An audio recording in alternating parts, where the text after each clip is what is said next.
Yo quisiera empezar a modo introductorio intentando vincular la charla de Germán con este conversatorio. Y es que yo creo que en América Latina, a diferencia de los que consideramos históricamente son los modelos de medios públicos, bien sea el Continental o el de la BBC, etcétera, sí tenemos una particularidad, es que somos o democracias en construcción o democracias en reconstrucción. ¿Sí? Es decir, lo que hoy para Colombia puede representar un proceso de paz donde se habla de medios públicos en La Habana, también en un espejo retrovisor de 20, 25 años, 30 años, es algo que toca a todos los países que están aquí representados. Y en este sentido, ideas claves que lanzó Germán como cuál es el rol de balance que tiene el medio público cuando existe una oferta privada de comunicación que no siempre va a obedecer a los intereses que tiene una sociedad. Entonces, cómo el medio público es capaz de suplir un déficit de información que tienen actualmente nuestras sociedades, cómo los medios públicos pueden superar niveles de exclusión que tienen nuestras sociedades, cómo puede servir para la expansión de derechos, la ampliación democrática, la transparencia informativa y la generación de una costumbre democrática. Entonces, yo quisiera empezar abriendo una ronda de 7 minutos, ojalá nos quede espacio para preguntas, donde quisiera que brevemente se hiciera una presentación sobre cuál ha sido la experiencia del espacio que lideran en sus países como medio público y su relación con la democracia, si se puede hablar de autonomía, financiación de contenidos, creo que es algo relevante y que difiere país a país. Y bajo esta idea que traté de plantear de que somos democracias en construcción o en reconstrucción, decir en qué hemos avanzado y qué está pendiente. O sea, el medio público al cual pertenezco o quiero exponer desde la gestión del Estado, cómo ha avanzado en la construcción o reconstrucción democrática y qué sigue pendiente. Tengo entendido que desde Paraguay quieren hacer una reflexión muy importante en lo que tiene que ver con la diversidad de lenguas. ¿Sí? Y nada, para no quitar más tiempo, quisiera que empezáramos con Alejandro Verano. Voy a intentar ser estricto con el tiempo porque si, de lo contrario no alcanzaríamos. Bueno, muchas gracias y espero ese recorte de reloj. Bueno, buenos días a todos. Muchas gracias a los organizadores por la invitación. Tratando de darle continuidad a la presentación que hizo el moderador de la mesa, compartir con ustedes desde la Argentina, desde la televisión pública de Argentina, lo que nosotros consideramos en la materia es un momento de fortalecimiento de la democracia. Argentina hace muy pocos años, en 2009, ha atravesado un proceso de discusión de una ley de regulación del mercado de telecomunicaciones, una ley que ha sido reconocida en sus fundamentos democráticos, en sus regulaciones de desconcentración, no solamente dentro del país, sino por la Relatoría de Libertad de Expresión de Naciones Unidas. De esa ley nace Radio y Televisión Argentina, que es una sociedad del Estado dentro de la cual la televisión pública lleva adelante su gestión diaria, tratando de seguir en estos ejes de gobernabilidad, financiamiento y contenidos que un poco desde la moderación de la mesa nos solicitaron. Radio y Televisión Argentina está conducida por un directorio integrado por 7 miembros, de los cuales solamente 2 son designados por el Poder Ejecutivo Nacional, 2 sobre 7. Reitero, 3 son representantes de la primera, segunda y tercera minoría parlamentaria y los otros 2 somos designados digo somos porque es mi caso como miembro del directorio, por un Consejo Federal de Comunicación multiparticipativo integrado por distintos organismos de la sociedad civil.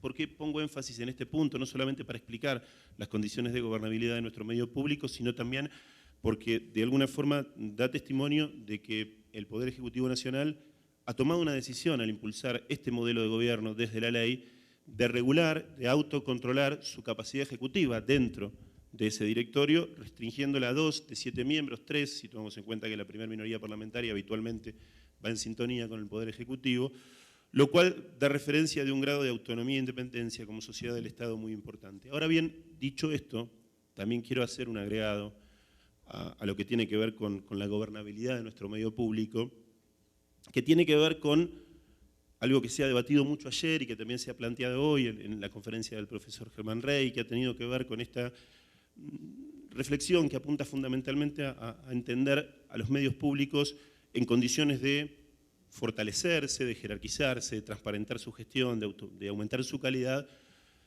de alguna forma cuanto más distancia tomen de las políticas públicas del gobierno. Bien, este concepto simplemente lo voy a titular, porque si no sería solamente para hablar mucho más de los minutos que me tocan. Creo que no es automáticamente aplicable a todos los medios públicos y tiene que ver mucho con las políticas públicas en comunicación que cada gobierno tome. Esto es, yo vengo de un país en donde en los últimos años nuestro gobierno no solamente ha impulsado esta ley de servicios de comunicación audiovisual, sino también ha despenalizado el delito de calumnias e injurias contra periodistas, ha reglamentado por decreto el acceso a la información pública, ha atacado fuertemente la concentración y monopolización de los medios privados, ha aumentado los estándares de federalización de producción de contenidos y ha invertido fuertemente en tecnología, todas políticas públicas que tienen un amplio consenso social. Entonces, es no solamente honesto intelectualmente, sino necesario institucional y políticamente, cuando se toma postura frente a estas políticas, ser muy consecuente en términos de la defensa de las mismas, sobre todo por los poderes a los cuales estas políticas amenazan y muchas veces operan como espacios de oposición directa a determinados gobiernos. Obviamente esto tiene que hacerse dentro de altísimos niveles de profesionalización en la tarea cotidiana, dentro de estándares de calidad de producción altos. ¿Solo 2 minutos? Uf, cuánta brevedad. Resumo entonces, es una carrera contra el tiempo esto. Espero que haya quedado clara la idea, la podemos desarrollar más adelante. Dos temas más para ser consecuente con lo que nos han planteado desde la moderación de la mesa. Por un lado, el tema del financiamiento. En nuestro caso, en la televisión pública, existen 3 grandes canales de financiamiento: los aportes del Tesoro Nacional, un porcentaje del gravamen que la Autoridad Federal de Servicios de Comunicación Audiovisual recauda de las empresas privadas prestadoras de servicios de comunicación, y también los ingresos por publicidad, que por supuesto forman una parte no fundamental de la recaudación y del funcionamiento de la televisión pública, porque obviamente el criterio de programación no tiene que ver con la disputa por el mercado publicitario, sino con el respeto a una grilla de programación, y ya me meto directamente en los contenidos, que tiene que ver con un impulso fuerte a la diversidad y a la pluralidad y a la visibilidad de sectores sociales a los cuales muchas veces los medios privados no dan respuesta. El nuestro es un canal generalista, tiene segmentos de deporte, segmentos infantiles, segmentos educativos, una amplia cobertura de su informativo. Dentro de esa pantalla generalista, además, tenemos una muy fuerte decisión de disputa de audiencias. Creemos que es absolutamente legítimo que nuestros medios no queden solamente resignados a ser últimos en audiencia, no tener ningún tipo de reconocimiento popular, por así llamarlo, sin resignar calidad, sin resignar, por supuesto, los lineamientos editoriales que pretendemos y artísticos que pretendemos llevar adelante. Tal vez para una segunda intervención, si es que existe la posibilidad, quede... Yo quisiera brevemente resolver 2 temas que me parecen claves para abordar el tema de democracia y medios públicos. ¿Qué se ha avanzado a través de los medios públicos en Argentina, Canal 7 concretamente, para robustecer la democracia, y qué está pendiente? Perfectamente. Bueno, muchas de las cosas las he mencionado recién. Decir también que los medios públicos en Argentina no tienen que ver solamente con la gestión de la televisión pública, del Canal 7, de alcance nacional. Hay una amplia red de señales. En la siguiente mesa ustedes van a poder escuchar la intervención de la directora de nuestro canal Encuentro, que es uno de los grandes orgullos de nuestra democracia comunicacional en los últimos años. Y desde esta señal generalista, desde señales temáticas, es de una inmensa preocupación, no solamente por el rescate de la calidad de producción artística, sino también de la diversidad de contenidos y de la puesta en valor de sectores de la sociedad, organismos de defensa de los derechos humanos, organismos de defensa de las problemáticas de género. Podría desarrollar mucho más esto. Me parece que la apuesta a la visibilidad de esos sectores por medio de una pantalla pública que garantice estándares de calidad de producción y profesionalismo es uno de los grandes aportes que en este momento de democracia, conjuntamente con el respeto a la vigencia y a la puesta en valor de la Ley de Servicios de Comunicación Audiovisual. ¿Qué estaría pendiente? Como tareas pendientes, creemos que nosotros somos, desde la televisión pública, una gran fábrica de contenidos. Esto es, si bien es cierto que RTA nace en 2009, la televisión pública y el viejo Canal 7 tienen más de 60 años de historia en el país.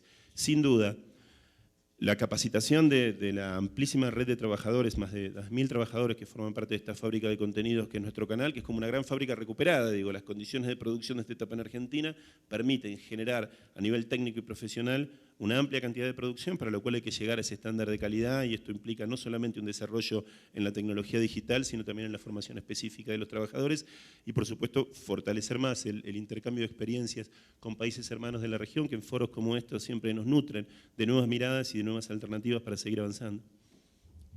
Bueno, Alejandro, muchas gracias, qué pena ahí la interrupción. Seguimos con Orlando, 7 minutos, por favor. Muy poco, la verdad, para toda la espera que tuvo que hacer también Germán Rey, que estuvo aquí a las 8:30, y nosotros que llegamos puntuales tuvimos que esperar más de media hora para que empezara. Esa media hora, si la distribuíamos entre todos, quizás superaba los 10 minutos por cada uno, así que sí les pido que seamos más conscientes de que la reflexión de esta naturaleza no se reduce a 7 minutos, ni tampoco a la media hora que le iban a dar a Germán Rey, que ha sido muy importante. Así que con esa autocrítica general, yo quisiera decir que hay en este momento una enorme necesidad de entender lo que nos pasa, porque hasta hace poco tiempo solamente se entendía y se sobreentendía que los medios privados de comunicación en general, en Ecuador muy particularmente, eran los únicos representantes de la expresión de la comunicación en la sociedad. Y en un momento determinado, cuando empiezan a surgir voces críticas de eso, se reconoce por fin que aquellos medios de comunicación estaban reemplazando a los actores políticos de una manera incluso espantosa en ciertos casos. ¿Por qué? Porque sí habría que decir algo que es muy importante. Esta nueva onda, esta nueva moda, como dicen algunos, pero sí creo que es una corriente fuerte de medios públicos en América Latina particularmente, ocurre en medio de una crisis política, pero también ocurre en medio de una crisis de los medios de comunicación. Qué paradójico es, o es una casualidad, que esa crisis ocurre en los medios, o en esos grandes medios, cuando también ocurren unas crisis políticas de representatividad en América Latina. Y eso me parece que es muy importante para entender por qué estamos hablando aquí y por qué el Banco Mundial lleva desarrollando 6 foros de comunicación precisamente en el mismo periodo en que hay una crisis política de representación en América Latina y en el mismo momento en que los medios de comunicación tradicionales sufrimos en general una crisis de circulación, de venta, del modelo de negocio, la etapa postindustrial, como lo quieran llamar a eso. Es una crisis de la misma matriz. ¿Está surgiendo desde la misma matriz esa crisis o esa crisis está revelando otro problema que hay en América Latina con respecto a los medios de comunicación, la democracia y los partidos políticos? La pregunta que también surge ahí es ¿por qué en ese mismo periodo y ahora, por ejemplo en el caso ecuatoriano, no me atrevo a hablar de los demás, esos medios de comunicación son los mayores actores políticos de la democracia? ¿Por qué incluso algunos directores o editores generales de aquellos medios de comunicación ya no trabajan desde los medios sino desde los blogs, haciendo profundamente una práctica intensamente política? ¿Por qué? ¿Por qué supuestamente se alejaron desde ese lugar mediador, neutral, imparcial, entre comillas, para efectivamente ahora sí ser los actores políticos desde sus blogs particulares? Y yo creo que ahí hay una retirada también de los partidos políticos de su enorme responsabilidad en la democracia, porque hay que reconocer que los partidos políticos han sido tan responsables de muchos avances como también han sido enormemente responsables de las catástrofes democráticas que han ocurrido en nuestros sistemas. Y en ese rol han participado los medios de comunicación. Pero también para ser autocrítico, porque si no, no tendríamos sentido estar hablando aquí, ¿no será que también nos está pasando que los medios públicos están ocupando el lugar que debieron ocupar los actores políticos para defender a los gobiernos? Y por eso algunos nos estigmatizan de ser progubernamentales a los medios públicos que existimos en América Latina y que vamos naciendo y que nos vamos desarrollando también. Porque yo he dicho, efectivamente hay que desgubernamentalizar a los medios públicos, pero yo les diría que en el caso ecuatoriano, por ejemplo en Quito y Guayaquil, habría que desmunicipalizar a los medios privados que defienden al alcalde Rodas y al alcalde Nebot, que son de derecha en Ecuador, de extrema derecha. Y los medios públicos, perdón, los medios privados ahora son tan municipalistas como nos critican a los públicos por ser gubernamentalistas. Y ese debate no ha existido. Yo por eso aplaudo muchas de las reflexiones que hace Germán Rey, pero también diría que en ese campo es que se está también expresando la ley de comunicación, y Germán, creo que ahí habría que profundizar más en la complejidad que tiene la aplicación de una ley que solamente se conoce fuera del Ecuador porque supuestamente hay ataques a la prensa privada, pero no se reconoce lo que acaba de decir el compañero de Argentina, que en Ecuador también ha garantizado derechos laborales, derechos de las minorías LGBTI, por ejemplo, que antes eran estigmatizadas en las portadas y nadie decía nada y nadie salía a defenderles a ellos y a ellas. Ni tampoco salían a defender a los niños ni a las mujeres por el sexismo y la violencia que había en las portadas de muchos diarios privados que ahora sí se cuidan mucho porque dicen por la ley. Y uno dice, ¿por qué necesitaban de la ley para no hacer esas cosas? Entonces, yo creo que efectivamente la presencia de medios públicos en América Latina profundizó a esa democracia, aunque no hayamos llegado a ser los responsables de esa tarea que les corresponde a otros. Porque les decía a los compañeros de panel antes de entrar acá, que a nosotros nos trasladan, en general a los medios privados, públicos y comunitarios, a veces la responsabilidad que es de la sociedad y de los partidos políticos y de los gobiernos y de los municipios. Y nos trasladan a nosotros la responsabilidad de que haya más ciudadanización, de que haya más responsabilidad, de que haya más cultura, de que haya mejor educación, etcétera, cuando sabemos perfectamente que esas son tareas de la sociedad, de los actores políticos, de los actores sociales y no de los medios. Pero algunos medios confunden ese rol y ya sabemos en qué han caído. Pero yo sí creo que uno de los factores importantes, yo sé que me vas a hacer esta pregunta, de la contribución es que nosotros hemos logrado ciudadanizar la política también. Y en el caso del telégrafo, concretamente, nosotros hemos hecho 3 tareas que han sido muy contributivas a eso. La una, el tema de la participación de los jóvenes de secundaria y de universidad en la conformación de clubes de periodismo para discutir los temas de la comunicación, y tenemos 45 clubes de periodismo que nunca serán reconocidos en los medios privados por la disputa política que hay y que participan constantemente en la toma de decisiones de políticas editoriales a veces y también en la publicación dominical de una sección entera que la hacen ellos sin ningún control ni ninguna normatividad que venga desde ninguna ley tampoco. El otro es el tema de los sectores incluidos, digamos como son las personas de la tercera edad, LGBTI, indios, negros, montubios, como llamamos en el Ecuador, a los sectores de la costa, campesinos de la costa y LGBTI también, que hablaba hace un momento, que han colocado en el escenario público, no en el escenario solamente mediático ni en el político, otros temas de los que exigía Germán, otros elementos no de comunicación alternativa, quizás ahí diferiríamos en el plano conceptual, no es alternativo eso, porque alternativo es que es otra cosa, no, es dentro de la sociedad que hay esas discusiones. Dentro de las familias estamos hablando de problemas de las personas de la tercera edad. Dentro de las familias estamos hablando que hay personas LGBTI que tienen discriminación dentro de la familia y dentro de la sociedad. Y dentro de la sociedad tenemos discriminación absoluta y racismo absoluto con los indios, con los negros y con los montubios en el Ecuador. Y ahí ha habido grandes disputas, no solamente con el gobierno, sino con la cultura y con la ideología dominante de la sociedad sobre esos temas. Claro, darle la voz a un negro, a un afro o a un LGBTI, efectivamente salta, sobre todo en las redes, de que ya somos el paper gay, o de que ¿por qué dan voz a esos ignorantes? Ese tipo de cosas han saltado ahí. Entonces me parece que eso es un rol clave para la construcción de la democracia y mejoramiento de la democracia. Y terminaría con algo que sí creo que está en debate. Yo he escuchado en estos encuentros, he estado más de 12 de estos encuentros y en países como México, acá en Colombia, y a veces salta de un lado al otro, en una discusión, en otra, el tema si la información se constituye o se debe constituir ya en un servicio público y cómo eso se tiene que normar o se tiene que regular para que efectivamente se construya como un servicio de calidad y de responsabilidad social el trabajo de los medios de comunicación. Y creo que ese es un debate pendiente, la información como servicio público. ¿Qué implica eso para la democracia? ¿Cómo se construye eso en democracia y cómo se desarrolla eso en la democracia?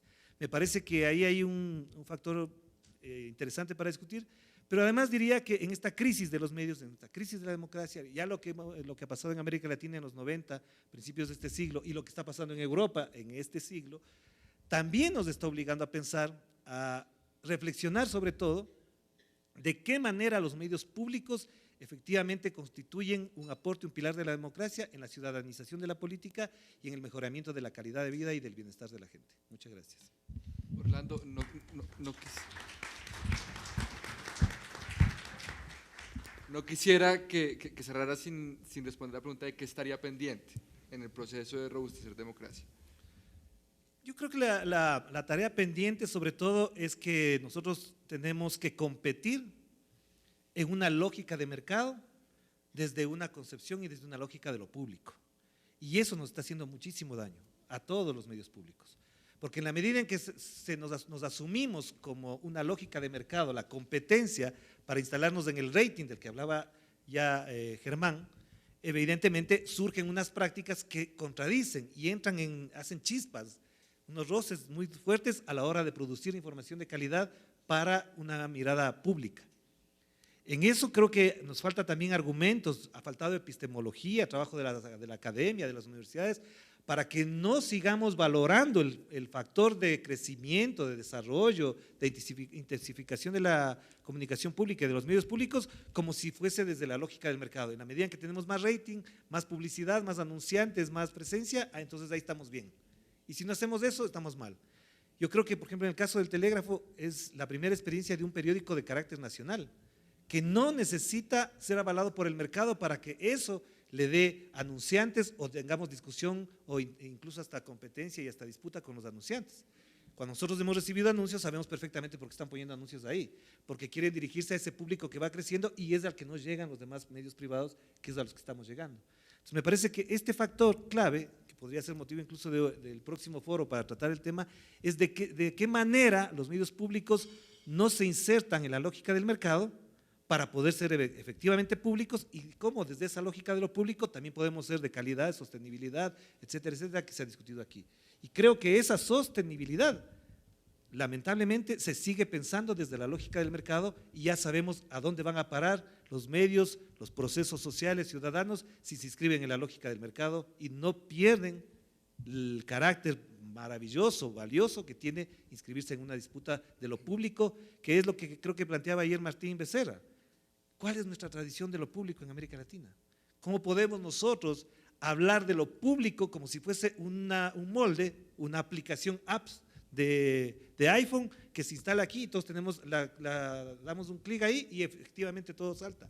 Entonces así, no es así.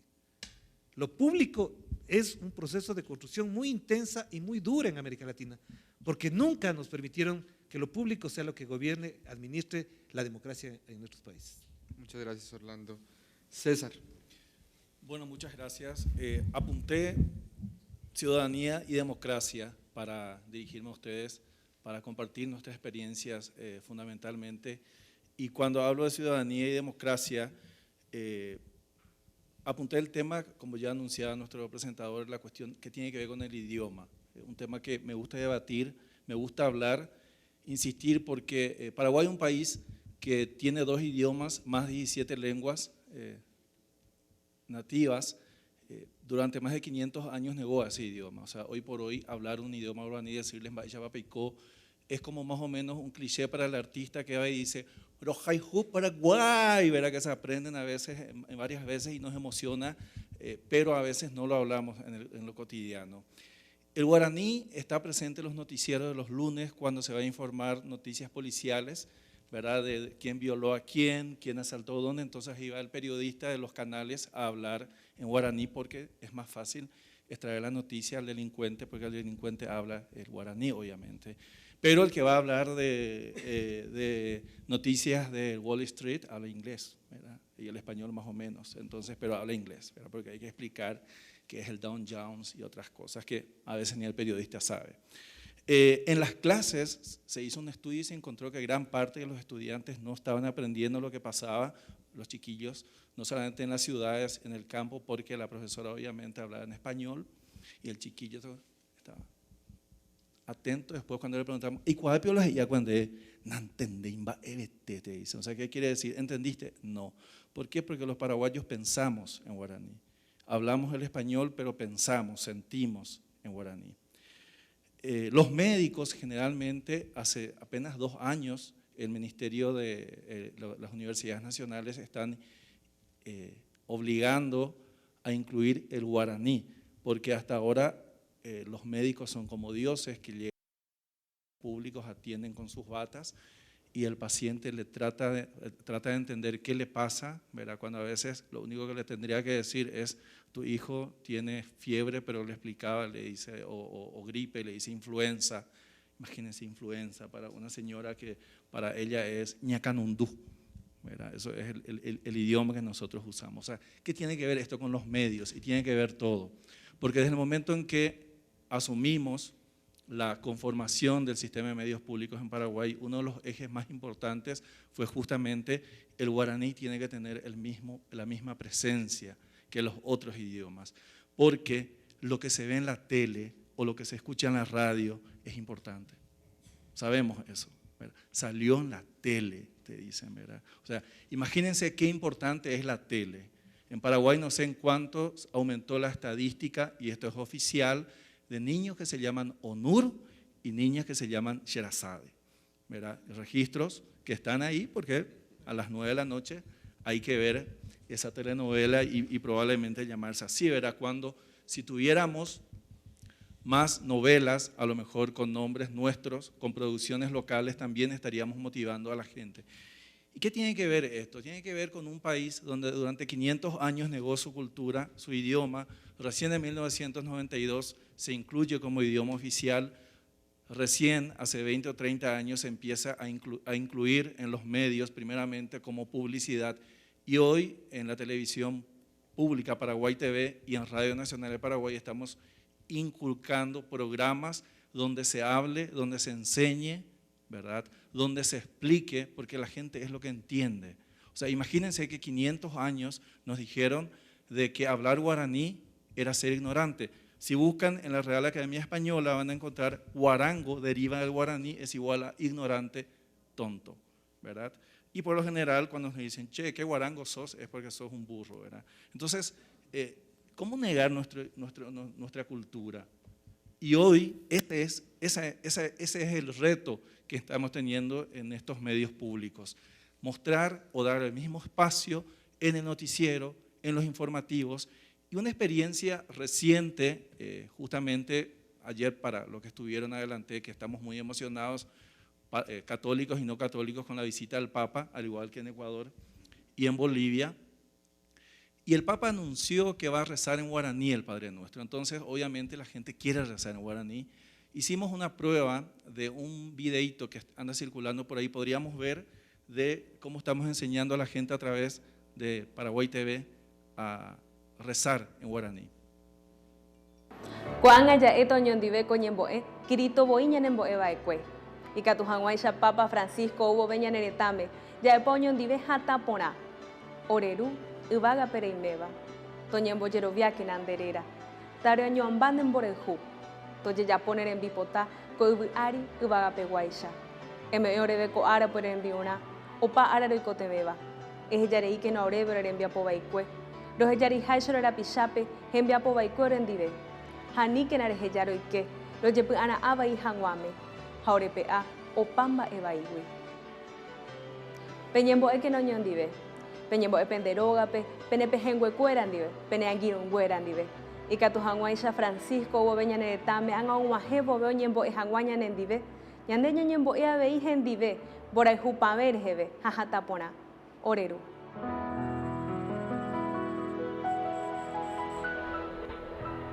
Como decía la doctora Olga Castaño, de la Autoridad Nacional de Televisión, que nos visitó una vez, dijo, no entendí nada, pero entendí todo, ¿verdad? Porque el guaraní es eso, el guaraní es entendí todo y lo sentí. Sí.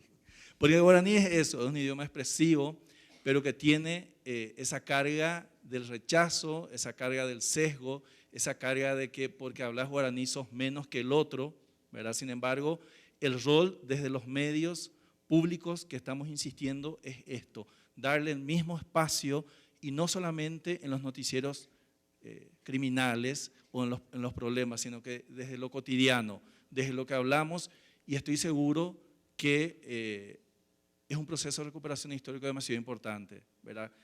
Por eso insisto, podemos hablar de política, podemos hablar de los roles, pero no podemos olvidar este rol fundamental que tiene que ver con nuestra cultura. Así es que creo que ni llega a los 7 minutos, ¿verdad? Bueno, le cedo los 1 minuto. Pero ese minuto me lo robo para hacer la pregunta de qué estaría pendiente en ampliar la democracia, robustecer la democracia vía el fortalecimiento de las lenguas distintas al castellano. Y en primer lugar, estamos hablando solamente de un idioma, o sea, nos quedan 17 lenguas, ¿verdad? 17 lenguas nativas que también merecen el mismo espacio. Si bien es cierto, podemos encontrar unas comunidades indígenas que no son más de 400, tienen el mismo derecho. O sea, tienen el mismo derecho de estar porque, si bien es cierto, pueden tener sus radios comunitarias. Tenemos un plan de medios comunitarios, radios comunitarias para comunidades indígenas. Y nos pasó algo muy simpático en una comunidad distante, porque estábamos monitoreando el sistema de trabajo de las radios comunitarias y estaba apagada la radio. Entonces le preguntamos al cacique, ¿por qué está apagada la radio? Y porque estamos todos juntos, dijeron. O sea, no necesitamos la radio. Eso también pasa. Bolivia tiene unas experiencias muy ricas en radios comunitarias, aprendimos con ellos y lo estamos trabajando. El proceso y lo que falta es incluir más, ¿verdad? Porque tienen el mismo derecho y la misma participación. Bueno, muchas gracias, César. Aquí a mi derecha, mi tocayo además, Pedro. A ver si puedo traer este. Es difícil en el tiempo, pero vamos a tratar de… Traje algo escrito. Si bien se presentó, soy director de Radiodifusión Nacional, específicamente en Uruguay, pero también soy miembro del Consejo Directivo del Sistema de Comunicación Audiovisual, creado por ley en el año 2012 y reglamentado a fines del 2014. Somos una institución de reciente formación, pero integrada por 3 direcciones con larga data en el país. 2 de ellas desprendidas en distintos momentos de un organismo cultural que muchos conocen, el SODRE. Dependemos del Ministerio de Cultura, por lo tanto, del Poder Ejecutivo. No es menor aclararlo, porque los aquí presentes estamos representando medios públicos, pero con distinta legislación local y distinta historia de formación. El Estado uruguayo optó por unir en una misma institución los medios públicos de radio, televisión y producción y fomento audiovisual. También aprobó una ley de medios que avanza en varios temas de corte general en la materia, pero que también modifica nuestra institucionalidad también, dotándola de más descentralización técnica y económica, pero que no ha podido reglamentarse. En este periodo de gobierno le toca la reglamentación, hoy ante la decisión del presidente de la República de esperar los dictámenes de la justicia sobre varios recursos de inconstitucionalidad interpuestos a la misma. Si bien esto tuvo un tratamiento parlamentario, se modificó la ley, no es el proyecto del Poder Ejecutivo. Luego del tratamiento parlamentario y el producto de esta ley que se aprobó, de todas maneras, distintos actores, no solamente políticos, interpusieron recursos de inconstitucionalidad, no precisamente sobre la parte de la ley de medios públicos. O sea, el capítulo de ley de medios públicos no tiene ningún aspecto de inconstitucionalidad. Lo más importante para nosotros con la ley de medios es que exista hoy, como un parámetro de avance. Es inmensamente mejorable. Yo comparto el comentario y el riesgo político que presentó Germán Rey, pero es la que pudimos lograr. Y es el proceso de discusión con la sociedad civil que nos ha ayudado a aprobar esa ley. Pero sin lugar a dudas, de una u otra forma la ley se reglamentará y nosotros tendremos otro desafío, por lo cual reafirma lo nuevo y cambiante de este último periodo. El modelo económico que sostiene a nuestros medios públicos es un sistema híbrido, donde el Estado presupuesta una base material, con recursos presupuestales, pero mantenemos una fuente de recursos genuinos en el circuito comercial generado por nosotros directamente. Contamos además con una legislación especial donde las empresas públicas tienen determinado un porcentaje, 20%, obligatorio de publicidad de las mismas como mínimo en los medios públicos. O sea, la legislación determinó que los medios públicos representan comercial y prácticamente un 20% del mercado. Y eso se concreta no como un impuesto, un costo impositivo a las empresas, sino con proyectos de publicidad, venta de paquetes de productos.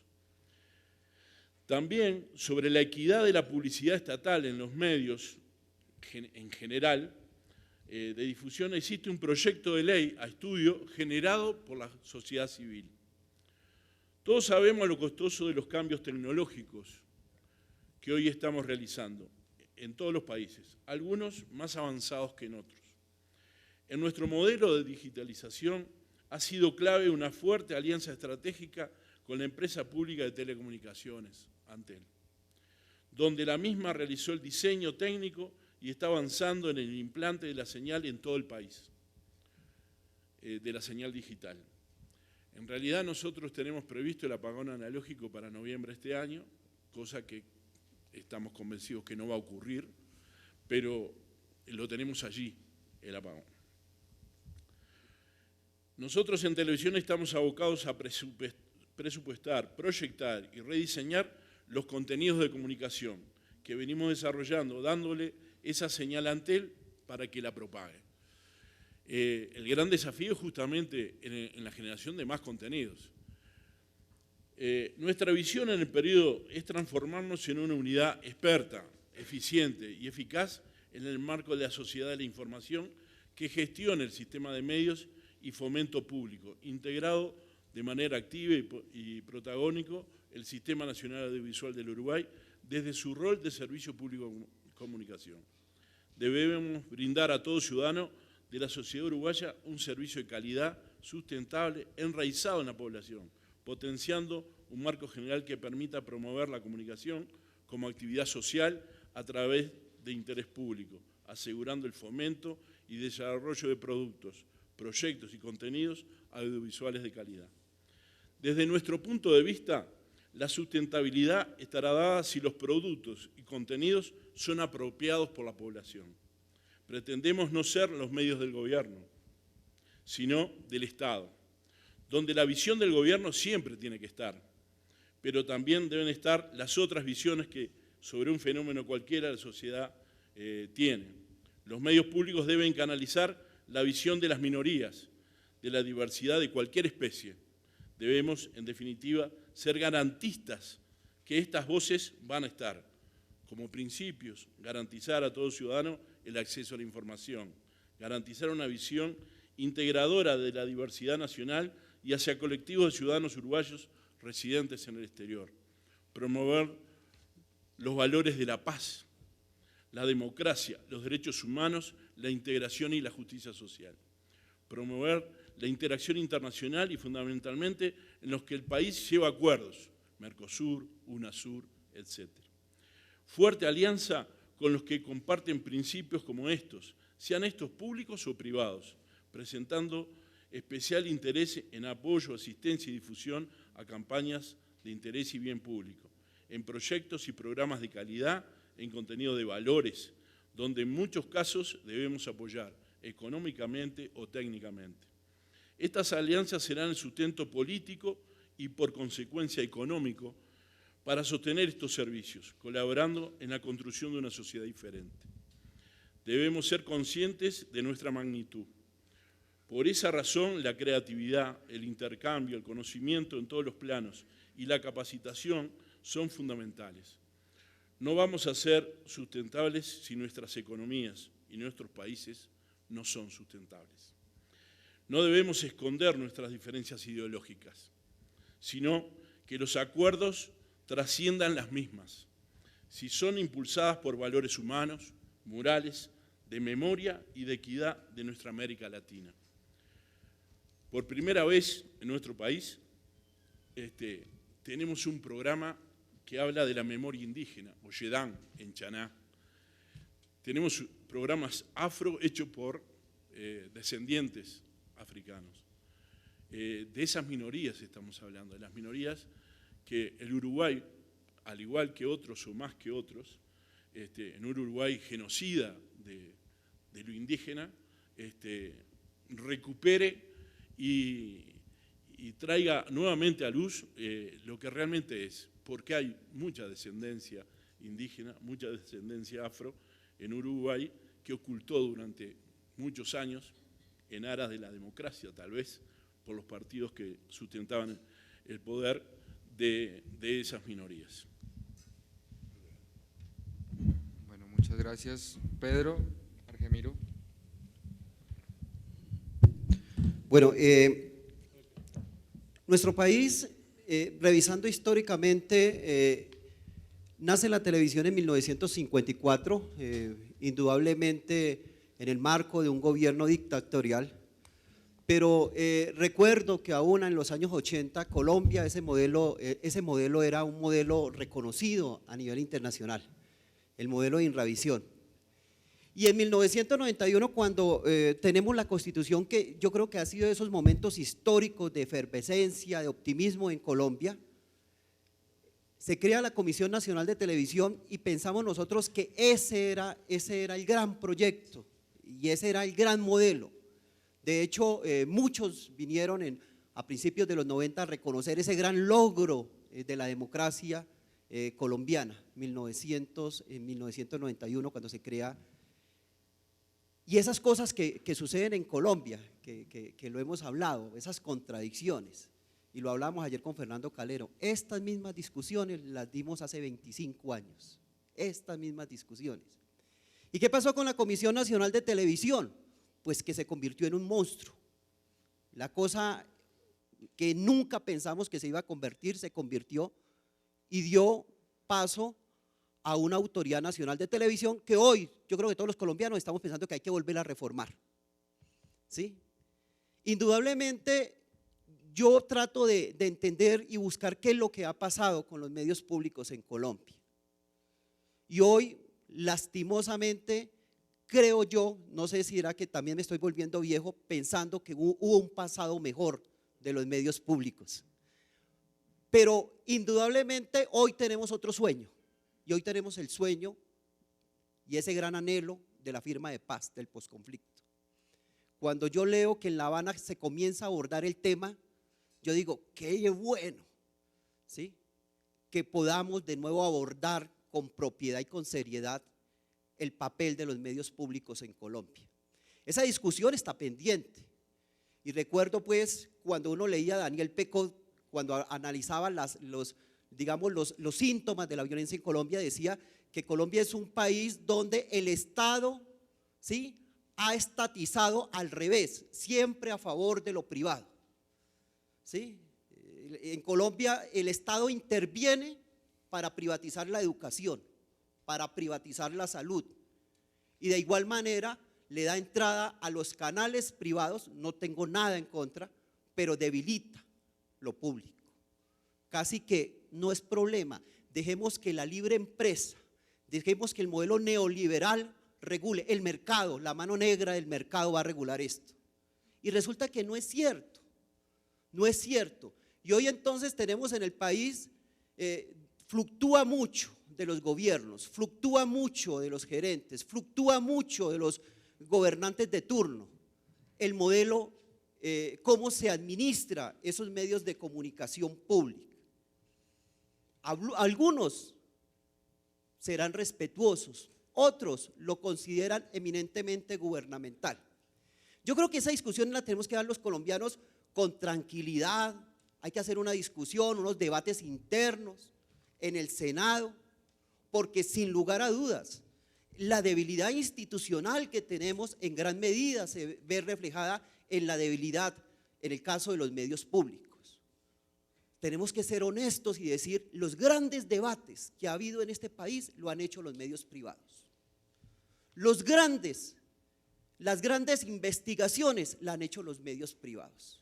Los medios públicos en los últimos 25 años han estado al margen de toda esa discusión. ¿Y cuál es el aporte entonces de esas otras miradas de este país? Un país profundamente centralista, un país profundamente pensándose que es blanco. ¿Dónde están los negros? ¿Dónde están los indios en este país? Y un país profundamente católico. ¿Y las otras miradas? Yo creo que eso tendremos que repensarnos entonces el papel que tienen que jugar los medios públicos, y me encanta la intervención del compañero de Paraguay, porque en este país hay 62 lenguas, pero solo la validamos el castellano. Entonces hay un profundo, así como tenemos unas profundas diferencias, ¿sí?, con unos niveles de pobreza y de extrema pobreza inadmisibles también en una democracia frágil. No es gratuito la debilidad institucional, la gente no le cree a lo público. Y entonces nos creemos el cuento que nos han dicho toda la teoría neoliberal, que lo público es ineficiente, que hay que reducir lo público, que es mejor, el mercado lo regula mejor y que hay que privatizarlo todo. Entre más pequeño el Estado, mejor será la sociedad. Y hoy decimos, no sé, ese tema de la salud no nos ha ido tan bien. El tema de las pensiones no nos ha ido tan bien. El tema de la educación no nos ha ido tan bien. Entonces yo creo, y de verdad, profundamente nosotros que hacemos parte del gobierno, creemos que un modelo de discusión de hoy estamos angustiados porque creo que lo peor que le puede pasar a Colombia es que fracase un proceso de paz. Es lo peor que le puede pasar a nuestro país. Si triunfamos en esa iniciativa, yo creo que podríamos volvernos a sentar sobre diferentes elementos donde, sin lugar a dudas, para hablar de lo público y el papel de los medios públicos. Pedro, yo debo reconocer que estamos en un momento muy crítico, muy difícil están atravesando los medios públicos en Colombia. Y yo lo digo, añoro otras épocas, añoro otros momentos. Esperemos entonces, y ahí somos optimistas, y por eso el Ministerio de Cultura, y lo decía ayer la señora ministra, queremos jugarle, ¿sí?, a un país pensando en el posconflicto. Seguramente ese es un sueño complejo, porque este país también indudablemente nos han vendido en gran medida la idea de que no es posible la paz. Y hay mucha gente que está interesada en que esto fracase, mucha gente que le está apostando a que esto fracase. También yo creo que nos ha faltado un sector, y ayer lo hablaba con unos compañeros periodistas, cómo el sector cultural también apoya procesos de paz. Nosotros no podemos pensar que eso es un problema solamente del gobierno, es un problema de la sociedad en general. Y ahí yo sí creo que puede jugar, y en eso somos optimistas, volver a repensarnos lo público y volver a repensarnos en los medios públicos. No como medios de los gobernantes, no como medios de las élites, sino también como medios de los otros, de esos negros que no aparecen, de esos indios que no aparecen. En ese orden de ideas, la verdad, somos optimistas, le estamos apostando fuertemente que el proceso de paz nos permita construir una Colombia mucho más democrática, nos permita construir una Colombia más participativa y nos permita construir una Colombia mucho más deliberante. Indudablemente, este país tiene una democracia muy frágil. A veces decimos, es que estamos en construcción, vamos a ver cuánto nos vamos a demorar en la construcción de nuestra democracia. Gracias, Argemiro. Bueno, y yo, abusando un poco de la confianza que le tengo a Germán, él accedió a recoger parte de las impresiones de medios públicos y democracia que escuchamos ahorita, y entonces hago también el llamado a quienes tengan preguntas, comentarios sobre el tema de medios públicos y democracia, que los vayan preparando, porque después de la intervención de Germán los expondríamos. Me imagino que con los años escuchar se torna supremamente interesante y sugerente. Mi mayor alegría en la universidad es escuchar a los profesores jóvenes y a los estudiantes por la aproximación que están haciendo a problemas que ellos deberán vivir incluso más duramente. Quiero resaltar algunos puntos. Primero, la necesidad, creo yo, que queda patente de profundizar en el debate de lo que está sucediendo en los medios públicos y en las democracias latinoamericanas, evitando, digamos, polarizaciones internas del debate. La teoría debe estar abierta, mucho más abierta que la polarización política, para mirar en el caso de Venezuela o en el muy comentado caso de Ecuador, esos otros lugares, esas otras expresiones que van más allá quizás de lo que se ha difundido internacionalmente. Entonces, aquí tenemos una riqueza enorme, conceptual, de práctica, que puede aportar mucho al debate de la relación entre medios y democracia en el mundo. Segunda, creo estar de acuerdo con Orlando cuando dice que a veces sí se alinean los astros. Él no dijo eso porque no sé si será astrólogo, pero yo sí, se alinean los astros. Y aquí se alineó, eso sí lo dijo él, la crisis política con la crisis de los medios. Pero no en asuntos fáciles, creo que en el meollo de los dos puntos, en el tema de la representación, en el tema de cómo se figuran hoy las libertades civiles, en el tema de la emergencia de los derechos, en el tema de las hegemonías, en el tema de la figuración del poder, etcétera. Son temas gruesos los que están involucrados allí, afanados por la crisis económica, por ejemplo, o tecnológica de los medios, nos estamos perdiendo los problemas más profundos que están sucediendo en otra parte. Estoy totalmente de acuerdo. Tercero, sí, los medios no es que se volvieron actores políticos, que siempre lo fueron. Desde el momento mismo, por ejemplo, de la colonia, los medios colombianos ya fueron o medios plegados a la hegemonía del poder de la corona o medios independientes y críticos de la corona. Esas dos tendencias, digamos, aparecen en la vida colonial, pero después se meten en la vida republicana, en la construcción de las repúblicas y la democracia en el caso nuestro. ¿De qué naturaleza son esos actores políticos? ¿Cómo actúan políticamente? Esto es bueno desentrañarlo, es bueno discutirlo públicamente y políticamente. Esto está unido a la idea de que tú mismo, Orlando, planteabas sobre la ciudadanización de la política, estas experiencias que pueden producir los medios públicos, porque los clubes de lectores de la prensa es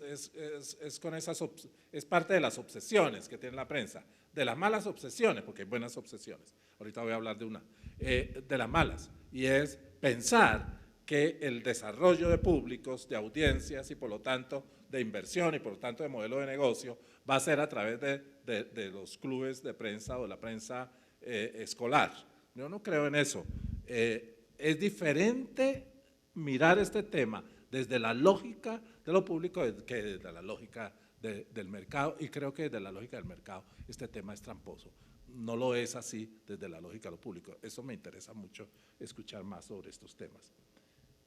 Esto está unido a la discusión sobre lógicas de los públicos, audiencias, rating, presupuestos, impacto en la sociedad, etcétera. Este es un paquete completo que hay que mirar. Lo que pasa es que nos dejamos engrampar, decimos los colombianos, en las conceptualizaciones que pertenecen a otros campos, metérnoslas en el campo nuestro. Eso hay que, como decían siempre los jesuitas, hay que hacer distinciones. Distingamos entre una y otra cosa. Y es muy interesante hacer toda una reflexión de los procesos comunicativos, de los modelos de la comunicación, de los medios de comunicación, desde este nuevo mundo, desde el nuevo mundo de lo público. ¿Qué significa eso y qué implicaciones prácticas tiene eso? ¿No? Por ejemplo, en el centro que yo dirijo, que es de una universidad privada, uno de los puntos claves de ese centro debe ser un centro inclusivo, es decir, por allí pasan los estudiantes, deben pasar los estudiantes de la universidad, pero pasan los indígenas, pasan los afro, pasan LGTB, hemos hecho ahí ciclos de transexuales, etc. Este es un paquete completo que hay que mirar. Lo que pasa es que nos dejamos engrampar, decimos los colombianos, en las conceptualizaciones que pertenecen a otros campos, metérnoslas en el campo nuestro. Eso hay que, como decían siempre los jesuitas, hay que hacer distinciones. Distingamos entre una y otra cosa. Y es muy interesante hacer toda una reflexión de los procesos comunicativos, de los modelos de la comunicación, de los medios de comunicación, desde este nuevo mundo, desde el nuevo mundo de lo público. ¿Qué significa eso y qué implicaciones prácticas tiene eso? ¿no? Por ejemplo, en el centro que yo dirijo, que es de una universidad privada, uno de los puntos claves de ese centro es debe ser un centro inclusivo, es decir, por allí pasan los estudiantes, deben pasar los estudiantes de la universidad, pero pasan los indígenas, pasan los afro, pasan LGTB, hemos hecho ahí ciclos de transexuales, etc. Bien, y deben pasar los productores, deben pasar las empresas, en diálogos a veces cruzados, a veces sin consensos, pero necesarios, absolutamente necesarios. El planteamiento sobre las lenguas es muy, muy hermoso. Colombia tiene 64 lenguas nativas. La mayor de ellas es hablada por los wayú, que no son wayú venezolanos y colombianos, sino son wayú, y la menor por 3 nómades que quedan de ciertas etnias. 2 lenguas creoles, una lengua creol de ascendencia hispana, la única que existe en el planeta Tierra, se habla cerca a Cartagena, en un enclave, y la otra es una lengua creole de ascendencia británica, inglesa, que se habla en el archipiélago de San Andrés y Providencia, y una lengua rom de la diáspora de gitanos de Europa Central que vinieron a Colombia, y el español, 67. El problema es qué hacemos con 67, pero bueno, eso hay políticas muy interesantes en el Ministerio de Cultura sobre esto, pero lo que me interesa resaltar es que la lengua la has presentado como una oportunidad cognitiva y como una oportunidad del sentimiento. Esto me parece que es clave. Lengua es comprender, lengua es pensar, lengua es sentir. Quizá la doctora Castaño lo que percibió fue, a través del sentimiento, comprendió algo de la lengua, no toda la lengua, por supuesto, ni siquiera los hablantes de la lengua. Pero este es un tema muy interesante. Y finalmente, con relación a Argemiro, es Argemiro el grabado de Goya, es Goya. Es, Argemiro, el grabado de Goya, porque no quiero decir, se puede escuchar de diferente manera. Lo que tú planteaste es Goya. ¿Cuál grabado de Goya? Podría ser muchos. Podría hablar sobre este tema solamente a partir de los nombres de los grabados de Goya. Los sueños de la razón producen monstruos. Un día tenemos que sentarnos a discutir en los sueños de la razón en los medios latinoamericanos. Un día tenemos que sentarnos y decir, por ejemplo, las institucionalidades que generamos, de qué sueños provienen, de qué sueños de razón además. Porque el Consejo Nacional de Televisión y después la Comisión Nacional de Televisión Colombiana tomó el modelo, entre otras cosas, del Consejo Audiovisual francés. Así como el Ministerio de Cultura de Colombia, como muchos ministerios de cultura en América, no son sino variaciones de la propuesta Malraux del Ministerio Francés de la Cultura, por eso el afán del arte, del patrimonio y la difusión cultural como ejes. Pero eso tiene que remodularse completamente, tiene que reformularse completamente. Son monstruos producidos por los sueños de las razones, que queremos hacer más razonable el sistema, y ese intento produce monstruosidades,